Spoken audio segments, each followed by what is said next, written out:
Hi, ನಾನು Praveen from colour grading ಇನ್ ಕನ್ನಡ. ನಾವು ಈ ವಿಡಿಯೋದಲ್ಲಿ ಕಲರ್ ಗ್ರೇಡಿಂಗ್ ಸೀರೀಸ್ನ ಕಂಟಿನ್ಯೂ ಮಾಡ್ತಾ ನಾವೊಂದು 8-ಬಿಟ್ ನ್ಯೂಟ್ರಲ್ ಪ್ರೊಫೈಲಲ್ಲಿ ಶೂಟ್ ಆಗಿರೋ ಕ್ಲಿಪ್ನ ಹೇಗೆ ಗ್ರೇಡ್ ಮಾಡ್ಬೋದು ಅಂತ ನೋಡೋಣ.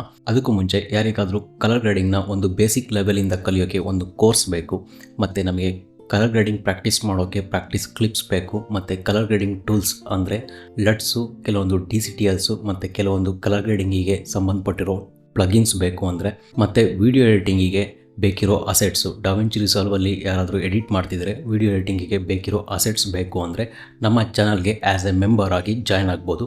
ನಿಮಗೆ ಪ್ರತಿಯೊಂದು ಅಲ್ಲಿ ಡೌನ್ಲೋಡಿಗೆ ಸಿಗುತ್ತೆ. ಸೊ ಮೆಂಬರ್ ಆಗಿ ಜಾಯ್ನ್ ಆಗಿ.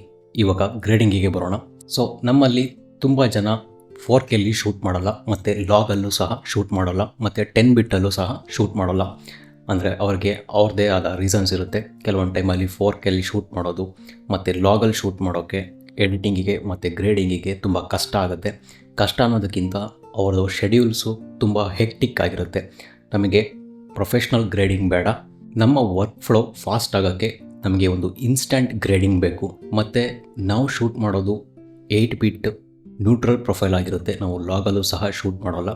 ಸೊ ನಾವು ಪ್ರತಿಯೊಂದನ್ನು ಕಲರ್ ಕನ್ವರ್ಷನ್ ಮಾಡಿಕೊಂಡು IDT ODT ನೋಟ್ಸ್ನ ಅಪ್ಲೈ ಮಾಡಿಕೊಂಡು ಮತ್ತು ಪ್ರತಿಯೊಂದು ಶಾರ್ಟ್ ಮ್ಯಾಚಿಂಗ್ ಮಾಡಿಕೊಂಡು ಮಾಡೋವಷ್ಟು ಟೈಮ್ ಇರಲ್ಲ. ಸೊ ನಮಗೆ ಇನ್ಸ್ಟೆಂಟಾಗಿ ಗ್ರೇಡ್ ಆಗಬೇಕು ಮತ್ತು ಗ್ರೇಡಿಂಗ್ ಚೆನ್ನಾಗಿ ಬರಬೇಕು. ಆ ಥರ ಇರೋರಿಗೆ ಈ ವಿಡಿಯೋ ಇರುತ್ತೆ. ಇಲ್ಲಿ ನಾನು IDT ODT ಕಲರ್ ಕನ್ವರ್ಷನ್ನು ಅದು ಏನೂ ಮಾಡ್ತಾಯಿಲ್ಲ. ಇನ್ಸ್ಟೆಂಟಾಗಿ ಒಂದು 5ರಿಂದ 6 ನೋಡ್ನ ಯೂಸ್ ಮಾಡಿಕೊಂಡು ಹೇಗೆ ಒಂದು ಸಿನಿಮ್ಯಾಟಿಕ್ ಗ್ರೇಡಿಂಗ್ ಮಾಡ್ಬೋದು ಅಂತ ಈ ವಿಡಿಯೋದಲ್ಲಿ ನೋಡೋಣ. ಸೊ ನಾನೊಂದು 8-ಬಿಟ್ ನ್ಯೂಟ್ರಲ್ ಪ್ರೊಫೈಲಲ್ಲಿ ಶೂಟ್ ಆಗಿರೋ ಒಂದು ಇಮೇಜ್ನ ತೊಗೊಂಡಿದ್ದೀನಿ. ಸೊ ಒಂದು 6 ನೋಡ್ನ ಪ್ಲೇಸ್ ಮಾಡ್ಕೊಂಡಿದ್ದೀನಿ, 6 ಸೀರಿಯಲ್ ನೋಡ್ನ ಪ್ಲೇಸ್ ಮಾಡ್ಕೊಂಡಿದ್ದೀನಿ. 2 ನೋಡ್ನ ಲಟ್ಟಿಗೆ ಯೂಸ್ ಮಾಡ್ತಾಯಿದ್ದೀನಿ. ನಾನಿಲ್ಲಿ ಡಬಲ್ ಲಟ್ನ ಯೂಸ್ ಮಾಡ್ತಾಯಿದ್ದೀನಿ. 2 ಲಟ್ನ ಯೂಸ್ ಮಾಡಿ ಕಂಬೈನ್ ಮಾಡ್ಕೋತಾ ಇದ್ದೀನಿ. ಫಸ್ಟು ನಾನು ಒಂದು ಲಟ್ನ ಯೂಸ್ ಮಾಡ್ತಾಯಿದ್ದೀನಿ. ಹಾನರ್ ಅಂತ ಒಂದು ಸ್ಕಿನ್ ಟೋನ್ಗೆ ಅಪ್ಲೈ ಆಗೋ ಥರ ಒಂದು ಲಟ್ನ ಯೂಸ್ ಮಾಡ್ಕೋತಾ ಇದ್ದೀನಿ. ಮತ್ತು ಇನ್ನೊಂದು ಲಟ್ನ ಟೀಲ್ ಆ್ಯಂಡ್ ಆರೆಂಜು ನಾನು ಸೆಲೆಕ್ಷನ್ ಮಾಡ್ಕೊಂಡು ಇಟ್ಕೊಂಡಿರೋ ಒಂದು ಟೀಲ್ ಆ್ಯಂಡ್ ಆರೆಂಜ್ ಲಟ್ನ ಯೂಸ್ ಮಾಡ್ತಾಯಿದ್ದೀನಿ. ಸೊ ಇಲ್ಲಿ ಬಂದು ಈ ಲಟ್ಟು ಇಂಟೆನ್ಸಿಟಿನ ನಾನು ಕಮ್ಮಿ ಮಾಡ್ಕೋತಾ ಇದ್ದೀನಿ. ಫಸ್ಟ್ ಲಟ್ಟಲ್ಲಿ ನಾನು ಒಂದು ಕೀ ಔಟ್ಪುಟ್ಟಿಗೆ ಬಂದು ಒಂದು 0.9 ಅಷ್ಟು ಇಟ್ಕೋತಾ ಇದ್ದೀನಿ. ಸೆಕೆಂಡ್ ಲಟ್ಟಲ್ಲೂ ಅಷ್ಟೇ ನಾನೊಂದು 0.7 ಅಷ್ಟು ಇಡ್ತಾ ಇದ್ದೀನಿ. ಸೊ ಈ 2 ಲಟ್ಟನ್ನ ನಾನು ಕಾಂಪೌಂಡ್ ನೋಡ್ ಮಾಡ್ಕೋತೀನಿ. ಇಲ್ಲಿ ಕ್ರಿಯೇಟ್ ಕಾಂಪೌಂಡ್ ನೋಡ್ ಅಂತ ಒಂದು ಆಪ್ಷನ್ ಇದೆ. ಇದನ್ನು ಕ್ಲಿಕ್ ಮಾಡ್ತು ಅಂದರೆ 2 ನೋಡು ಸಹ ಒಂದು ಕಾಂಪೌಂಡ್ ನೋಡ್ ಆಗುತ್ತೆ. ಸೊ ಇದನ್ನು ಸಪ್ರೇಟಾಗಿ ಪ್ಲೇಸ್ ಮಾಡ್ಕೋತಾ ಇದ್ದೀನಿ. ಸೊ ನಾವಿಲ್ಲಿ ಬಿಫೋರ್ ಆಫ್ಟರ್ ನೋಡ್ತಾ ಇರ್ಬೋದು. ಇದಿಷ್ಟು ಗ್ರೇಡ್ ಆಗಿದೆ. ನೆಕ್ಸ್ಟ್ ನಾನು ಫಸ್ಟ್ ನೋಡಿಗೆ ಬಂದು ಸ್ವಲ್ಪ ನಾಯ್ಸ್ ರಿಡಕ್ಷನ್ ಮಾಡ್ಕೋತೀನಿ. ಅಬ್ಸರ್ವ್ ಮಾಡ್ತಾ ಇರ್ಬೋದು, ಕೆಲವೊಂದು ಟೈಮು ಈ ಥರ 8-ಬಿಟ್ಟಲ್ಲಿ ಮತ್ತು ನ್ಯೂಟ್ರಲ್ ಪ್ರೊಫೈಲಲ್ಲಿ ಶೂಟ್ ಮಾಡಿದಾಗ ಸ್ವಲ್ಪ ನಾಯ್ಸ್ ಬರೋ ಚಾನ್ಸಸ್ ಜಾಸ್ತಿ ಇರುತ್ತೆ. ಸೊ ಹಾಗಾಗಿ ನಾನು ಸ್ವಲ್ಪ ನಾಯ್ಸ್ ರಿಡಕ್ಷನ್ ಮಾಡ್ಕೋತೀನಿ. ಒಂದು 8 ಇಲ್ಲ 10 ಅಷ್ಟು ನಾಯ್ಸ್ ರಿಡಕ್ಷನ್ ಮಾಡ್ಕೋತಾ ಇದ್ದೀನಿ. ನೆಕ್ಸ್ಟು ಎಕ್ಸ್ಪೋಜರ್ ನೋಡಿಗೆ ಬಂದು ನಾನು ಸ್ವಲ್ಪ ಅಡ್ಜಸ್ಟ್ಮೆಂಟ್ ಮಾಡ್ಕೋತೀನಿ. ಅಂದರೆ ನಮ್ಮ ಕಾಂಟ್ರಾಸ್ಟು ಲಿಫ್ಟ್ ಗಾಮಾ ಗೇನಲ್ಲಿ ಅಡ್ಜಸ್ಟ್ಮೆಂಟ್ ಮಾಡ್ಕೋತೀನಿ. ತುಂಬ ಈಸಿಯಾಗಿರುತ್ತೆ.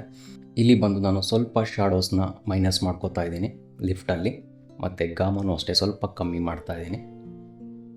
ಗೇನು ಸಹ ಸ್ವಲ್ಪ ಕಮ್ಮಿ ಮಾಡ್ಕೋತಾ ಇದ್ದೀನಿ.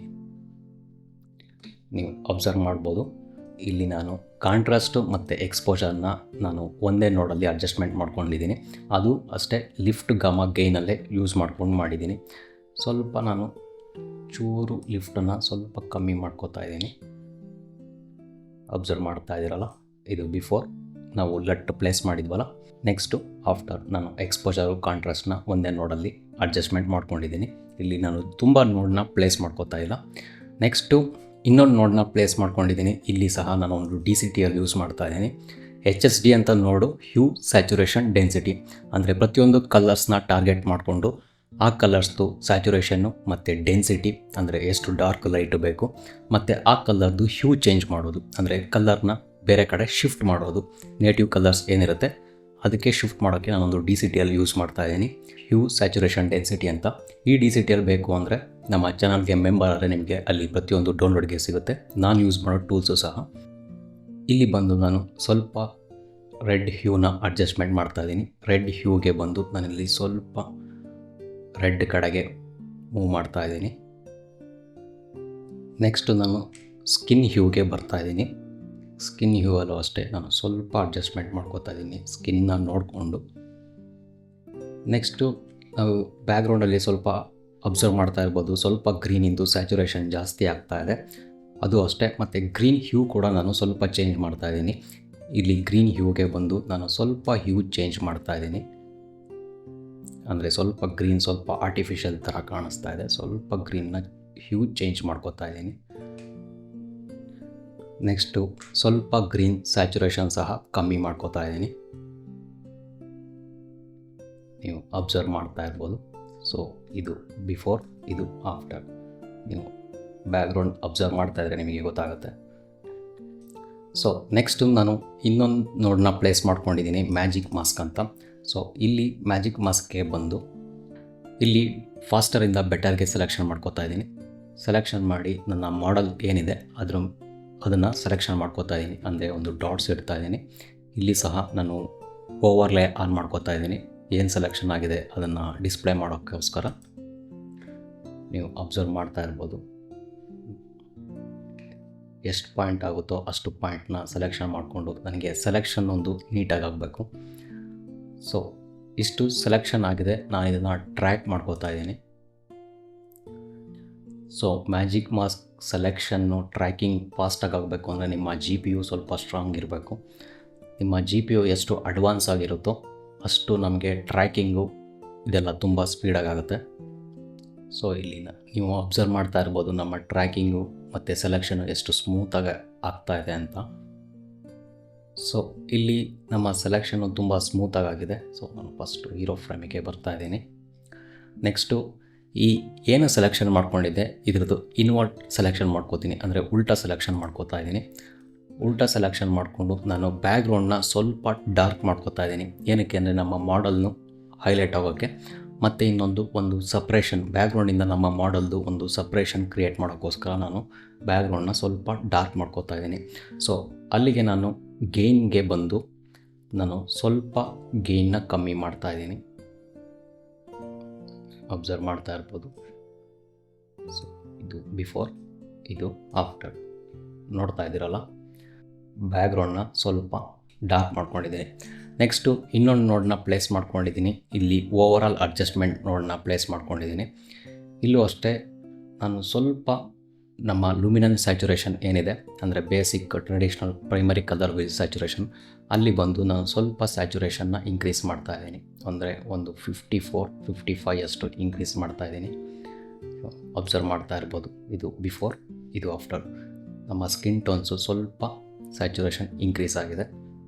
ನೆಕ್ಸ್ಟು ಇಲ್ಲೂ ಅಷ್ಟೇ ಸ್ವಲ್ಪ ಹೈಲೈಟ್ಸ್ನಾದರೂ ಕಮ್ಮಿ ಮಾಡ್ಕೋಬೋದು.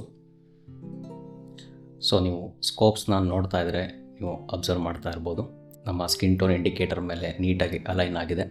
ಎಲ್ಲ ಕಲರ್ಸು ಅಷ್ಟೇ ನಮಗೆ ಒಂದು ನೀಟ್ ಸಪ್ರೇಷನ್ ಕಾಣಿಸ್ತಾ ಇದೆ. ಇಲ್ಲಿ ವೆಕ್ಟ್ರೋಸ್ಕೋಪಲ್ಲಿ ನಮ್ಮ ಟೀಲು ಮತ್ತು ಆರೆಂಜು ಮತ್ತು ನಮ್ಮ ಡ್ರೆಸ್ ಕಲರ್ ಏನಿತ್ತು ಪರ್ಪಲ್ ಮೆಜೆಂಟಾ ಕಲರ್ ಅದಷ್ಟು ಸಪ್ರೇಟ್ ಆಗಿದೆ. ಸೊ ಹೈಲೈಟ್ಸು ಸಹ ಎಲ್ಲೂ ಅಷ್ಟು ಪೀಕ್ ಆಗ್ತಾ ಇಲ್ಲ. ಸೊ ನೋಡಿದ್ವಲ್ಲ, ಇಷ್ಟು ಸಿಂಪಲ್ಲಾಗಿ ನಾವು ಯಾವುದೇ ಕಲರ್ ಕನ್ವರ್ಷನ್ ಮಾಡ್ದಲೇ ಒಂದು ಪ್ರೊಫೆಷ್ನಲ್ ಗ್ರೇಡಿಂಗ್ ಅಲ್ಲದೆ ಒಂದು ಇನ್ಸ್ಟೆಂಟ್ ಗ್ರೇಡಿಂಗ್ ಯಾವ ಥರ ಮಾಡ್ಬೋದು ಅಂತ. ಈ ಪವರ್ ಗ್ರೇಡು ಮತ್ತು ಈ ಲಟ್ಸು ಸಹ ನಿಮಗೆ ಡೌನ್ಲೋಡ್ಗೆ ಸಿಗುತ್ತೆ. ನಮ್ಮ ಚಾನಲ್ಗೆ ಆ್ಯಸ್ ಎ ಮೆಂಬರ್ ಆಗಿರಬೇಕು. ಸೊ ಇದು ಬಿಫೋರ್, ಇದು ಆಫ್ಟರ್. ನಾವು ಓವರಾಲ್ ಗ್ರೇಡ್ನ ನೋಡೋದಾದರೆ ಬಿಫೋರ್, ಇದು ಆಫ್ಟರ್. ಸೊ ಇದೇ ಥರ ನಾನು ಇದೇ ಸಿನಾರಿಯೋದಲ್ಲಿ ಇರೋ ಬೇರೆ ಕ್ಲಿಪ್ಸ್ಗೂ ಇದೇ ಸೇಮ್ ಗ್ರೇಡ್ ಮಾಡಿದ್ದೀನಿ ನೀವು ನೋಡೋದಾದರೆ. ಸೊ ನೀವು ಇಲ್ಲಿ ನೋಡ್ತಾ ಇರ್ಬೋದು, ನಾನು ಸೇಮ್ ಗ್ರೇಡ್ನ ಬೇರೆ ಬೇರೆ ಕ್ಲಿಪ್ಸಿಗೆ ಅಪ್ಲೈ ಮಾಡ್ಕೊಂಡಿದ್ದೀನಿ.